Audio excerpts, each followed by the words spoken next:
আসসালামু আলাইকুম সবাইকে। কেমন আছেন সবাই? এই তো আজকে আমি গরুর মাংস রান্না করব। এই জন্য এই যে গরুর মাংস নিয়ে নিয়েছি। আর প্রথমে কড়াই বসিয়ে দিয়েছি, এখন তেল দিয়ে দিচ্ছি। গরুর মাংস একটু বেশি পরিমাণে তেল লাগবে।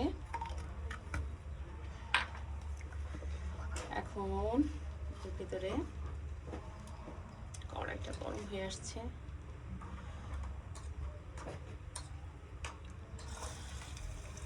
রসুন কুচি,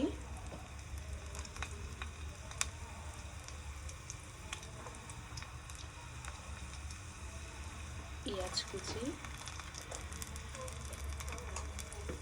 এর জন্য এখানে আমি সব ধরনের মশলা, গোলমরিচ, ছোট এলাচ, দারুচিনি, হলুদ, লবণ সব কিছু এর ভিতরে দিয়ে রাখছি। যা যা মশলা লাগে মাংস রান্নার জন্য আর কি।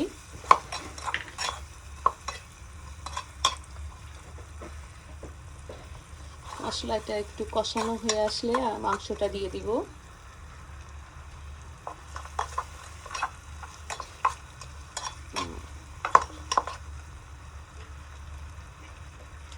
গরুর মাংস দিয়ে দেবো এবার।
এক হাঁড়ি গরুর মাংস আমাদের।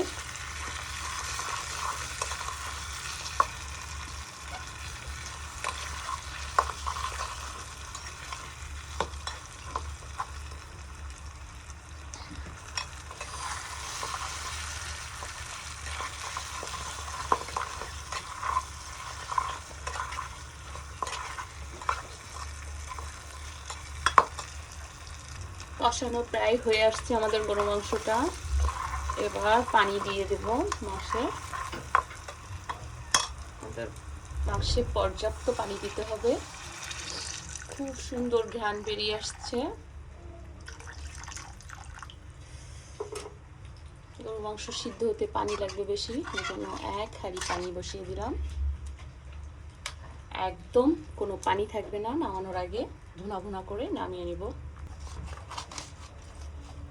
আমাদের গরুর মাংসে বলক চলে আসছে। অনেকে মনে করেন যে মনে হয় রান্না ঠিক হচ্ছে না, এই যে কি পরিমাণে বলক আসছে। তাহলে বলেন এখানে রান্নাটা কমপ্লিট করা কোনো ব্যাপার? কোনো ব্যাপার না।